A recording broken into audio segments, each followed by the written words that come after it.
And get ready with me while we chat about Moses. Most of us are familiar with the story of Moses. He started all the way up in the palace. Like, he was a rock star, he had the best of everything. And then some things happened and he fell hard and was roaming around the desert. On my Substack, I was recently writing about how it feels to have all this momentum going with your business or just a life goal that you have, and then for whatever reason, like, the momentum just stops. And a lot of us think that, oh no, gotta figure this out, we've got to fix it fast, something must have broken, something's wrong.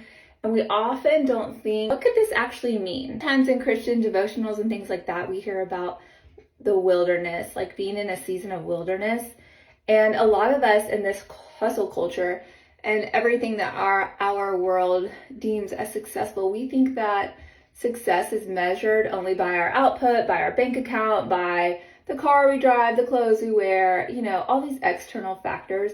But all scripture ever does is point to us that success in God's eyes is literally never measured by those things.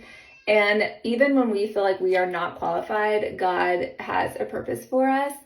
And that even includes those seasons that feel slow or feel like they're not getting us anywhere. My light died, hang with me because this is good. So when Moses was cast into the wilderness, he had to be there for 40 years. So he went from living in the palace to being in the wilderness, the desert, with sheep and his wife. And his wife, this was the interesting part, her name meant little sparrow.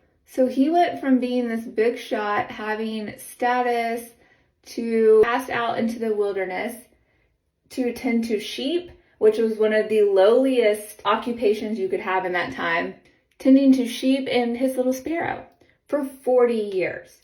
40, guys. It's longer than I've been alive. Sharing that because so many of us think that when we set a goal, if we're called to do something, God is just gonna, wham bam, give it to us and everything's gonna fall into place easily. We're gonna have instant success like we see some of these viral people have, and that's gonna be our story too. So when things like that don't play out for us or in the timeline that we think is fair, we get very discouraged and very disillusioned by what is actually going on. Story short with Moses, which you need to go read the full story if you're not familiar with it.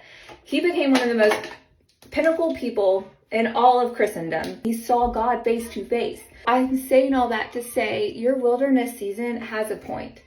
And when momentum slows down, it's usually not because God is saying, oh, no, you're doing this wrong. It might be an invitation to get closer to the Lord. Moses had to be in that wilderness for 40 years to become a humble man. It says in scripture he was very prideful and had a bit of an ego. And that was a mighty work God did on his heart for 40. It took 40 years to get this man humble, okay? So your wilderness season is probably an invitation to get your heart right so that you have the right foundation to hold what is to come. Oh, I know I've prayed some big prayers and I know that God knows the desires of my heart. And I'm just pushing forward every day, being obedient and trying to be consistent and showing up in the way that he's called me to, so that when that day comes, my heart will be formed correctly and I'll be able to bear the weight of what I'm praying about. Maybe right now it feels small beginnings. God speaks to small beginnings in scripture and he loves small beginnings.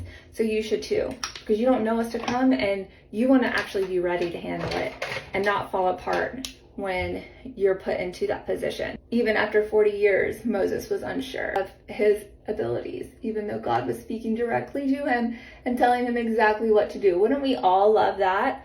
So if your wilderness season is shaking you up, if your momentum has stalled, if you're wondering why hasn't this happened yet, why haven't I found the success that I want or that I desire, or why am I not living the life that fits right? Because right now it's not fitting.